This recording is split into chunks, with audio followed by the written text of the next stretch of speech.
Selamat pagi dan salam sejahtera bagi kita semua. Saya Sri Rahayu, asal sekolah SD di Ponegoro, Kisaran, Kabupaten Asahan, Sumatera Utara.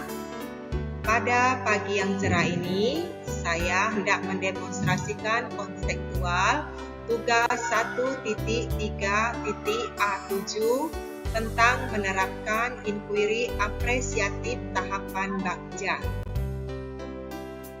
Sebelumnya, saya mau memperkenalkan fasilitator dan pendamping praktek kami yang cukup hebat, Ibu Kustiatun Widianingsih sebagai fasilitator dan Ibu Sabrina Pardede sebagai pendamping praktik. Adapun tujuan dari pembuatan tugas ini adalah bagaimana menerapkan inquiry apresiatif dan mewujudkan generasi yang berakhlak mulia di SD swasta di Ponegoro Kisaran dengan tahapan Bagja. Kali ini saya akan mencoba prakarsa perubahan bagaimana terwujudnya generasi yang berakhlak mulia yang kita idam-idamkan bagi guru penggerak dan generasi penerus bangsa.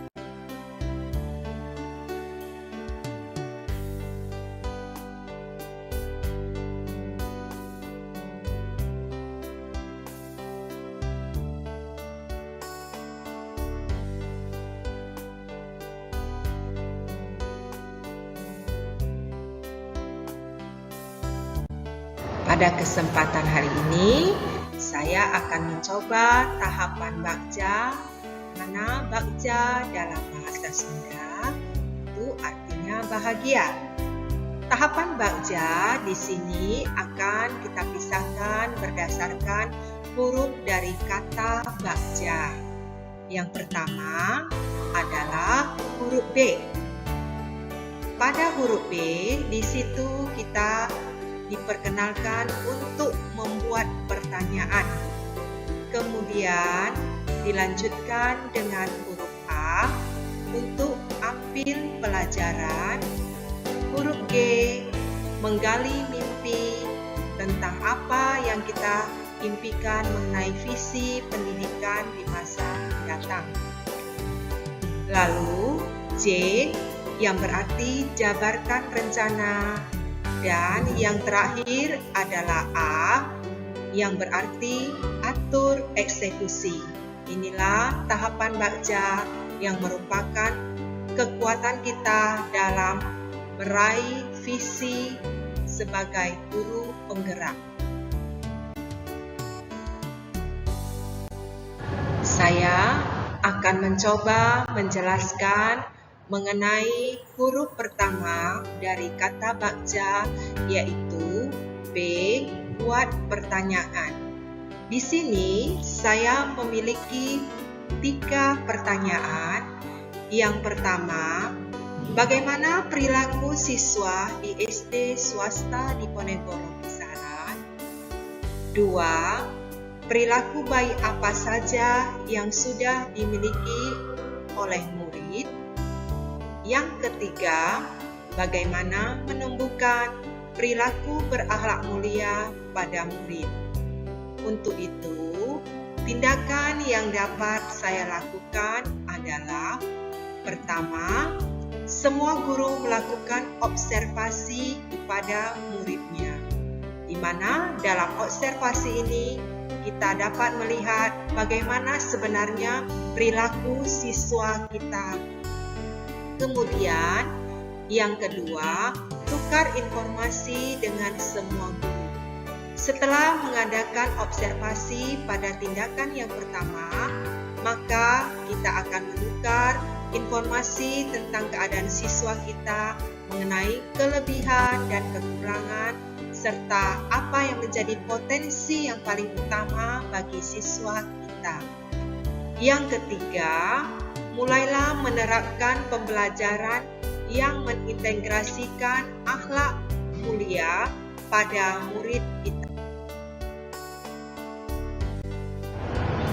Setelah kita mengetahui mengenai huruf B dari kata Bagja, Selanjutnya, kita ambil huruf A, yaitu ambil pelajaran. Di sini juga saya membuat beberapa pertanyaan.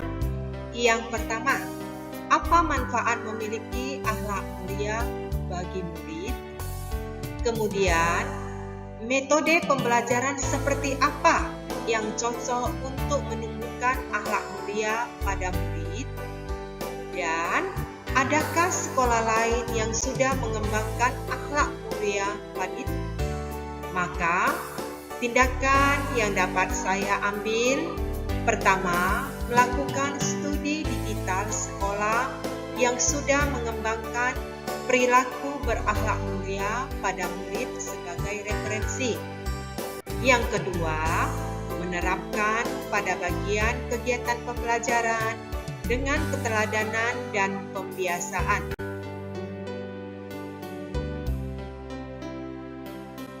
Kemudian, gali mimpi. Setiap orang kita mengetahui pasti memiliki mimpi. Mimpi indah yang mau kita raih, mimpi tentang masa depan anak-anak didik kita, mimpi terbaik buat mereka. Maka dalam gali mimpi ini saya menemukan 3 pertanyaan. Yang pertama, apakah menumbuhkan perilaku berakhlak mulia merupakan wujud profil pelajar Pancasila? Kemudian, bagaimana perasaan guru jika memiliki murid yang berakhlak mulia?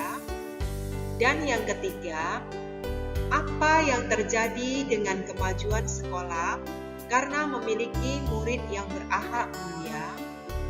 Dari 3 pertanyaan menggali mimpi, tindakan yang dapat saya ambil adalah 1. Melakukan studi digital kemajuan sekolah yang sudah mengembangkan perilaku berakhlak mulia pada murid sebagai referensi. Tindakan yang kedua, mulai menerapkan dari unit terkecil, yaitu unit kelas melalui kegiatan pembelajaran. Yang ketiga, melatih murid untuk berakhlak mulia guna mewujudkan kemajuan sekolah.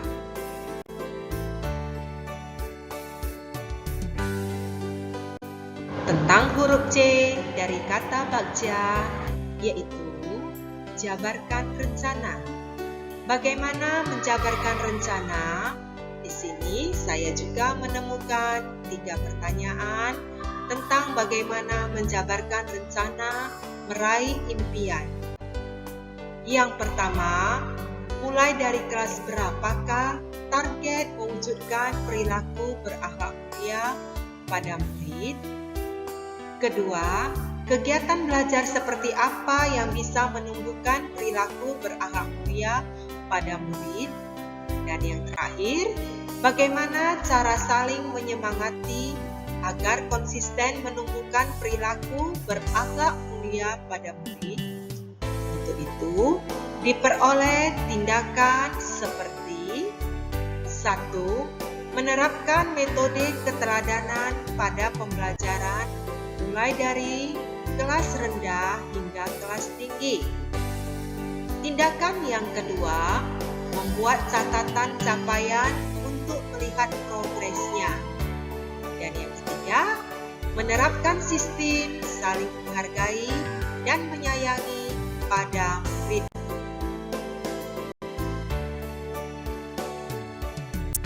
Huruf terakhir dari kata bagja yaitu A. Di sana kita mengetahui huruf A mengandung makna atur eksekusi.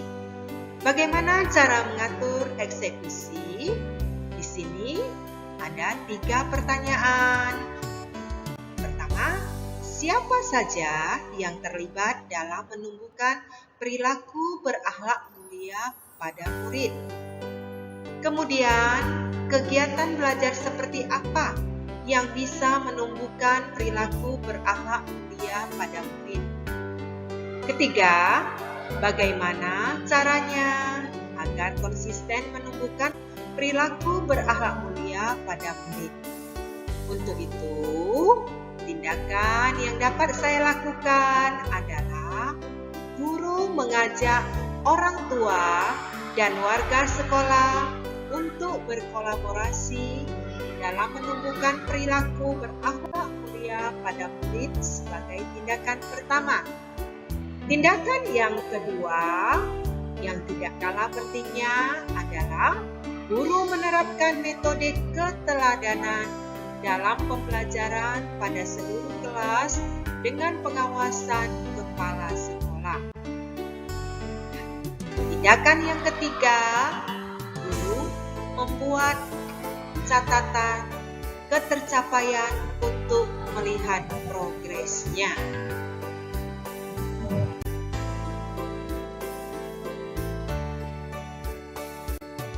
Tentunya, sekarang kita ingin mengetahui apa sebenarnya manfaat memiliki perilaku akhlak mulia bagi seorang peserta didik. Di sini ada 5 yang saya jabarkan mengenai manfaat memiliki perilaku berakhlak mulia bagi murid. Manfaat yang pertama, murid mampu menghargai dan memotivasi dirinya sebagai pribadi yang baik. Yang kedua, murid menjadi dasar dalam memutuskan langkah yang akan diambil. Yang ketiga, memiliki sifat yang baik saat berinteraksi dengan orang lain. Yang keempat, mampu menjadi teladan bagi orang lain. Dan yang kelima, menjadi insan yang mencerminkan profil pelajar Pancasila. Dari kelima manfaat ini, antara manfaat yang 1, 2, 3, 4, dan 5 seperti mata rantai yang memiliki keterkaitan. Manfaat pertama berkaitan dengan kedua berkaitan dengan ketiga, keempat, kelima, dan seterusnya secara timbal balik. Demikianlah presentasi demonstrasi kontekstual dari saya. Terima kasih, salam bahagia, Merdeka Belajar Indonesia Raya.